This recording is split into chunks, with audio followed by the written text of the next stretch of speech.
Kyiv, Ukraine. Russia launched a wave of attacks on Ukraine's capital, Kyiv, overnight, with at least 7 people killed in strikes that hit city buildings and energy infrastructure. A Ukrainian attack on southern Russia also killed 3 people and damaged homes, authorities said. These attacks came during a renewed U.S. push to end the war that has raged for nearly 4 years, and talks about a U.S. peace plan. U.S. Army Secretary Dan Driscoll met with Russian officials for several hours in Abu Dhabi, United Arab Emirates, on Tuesday. Driscoll, who became part of the American negotiating team less than 2 weeks ago, is heading up the latest phase of talks involving the terms of a possible peace settlement with Russia.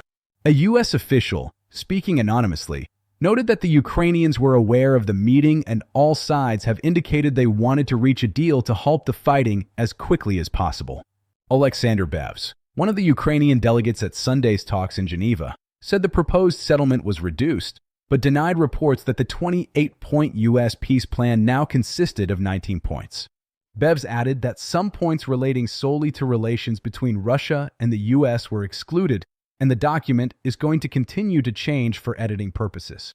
Ukrainian President Volodymyr Zelenskyy said late Monday that the list of necessary steps to end the war can become workable after progress was made in Sunday's talks.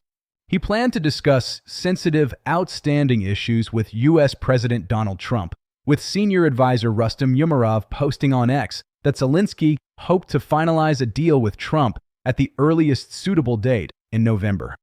Russian officials have been reserved in their comments on the peace plan.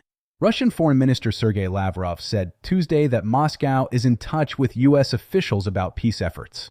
He added, "We expect them to provide us with a version they consider an interim one in terms of completing the phase of coordinating this text with the Europeans and the Ukrainians."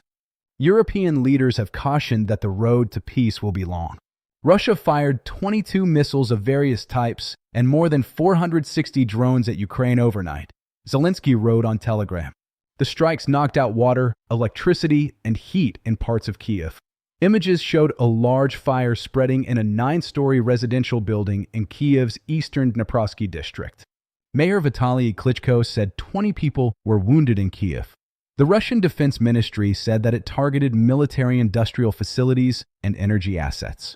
The strikes were a response to Ukrainian attacks on civilian objects in Russia, the ministry said. Lyubov Petrivna, a 90-year-old resident of a damaged building, told the AP that absolutely everything in her apartment was shattered and glass rained down on her.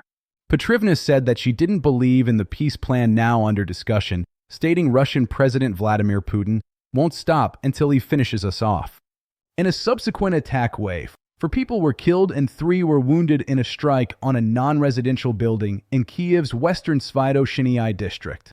Neighboring countries Romania and Moldova reported that a handful of drones violated their airspace, with 1 each landing on their territory. Ukraine's energy ministry said that energy infrastructure had been hit, and emergency services reported 6 people, including 2 children, were wounded in a Russian attack in the Odessa region.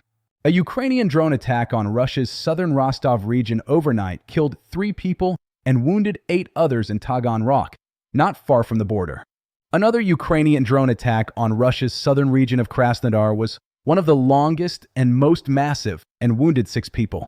Russian air defenses destroyed 249 Ukrainian drones overnight above various Russian regions in the occupied Crimean Peninsula. Ukraine said that its drones and missiles struck an aviation repair plant, a drone production facility, an oil refinery, and an oil terminal. This was the 4th largest Ukrainian drone attack on Russia since the start of the war on February 24, 2022, according to an AP tally. Alexander Bevs told the AP that the Geneva talks had been very constructive. Kremlin spokesperson Dmitry Peskov said Tuesday that Moscow hasn't received the updated U.S. peace plan that emerged from that meeting.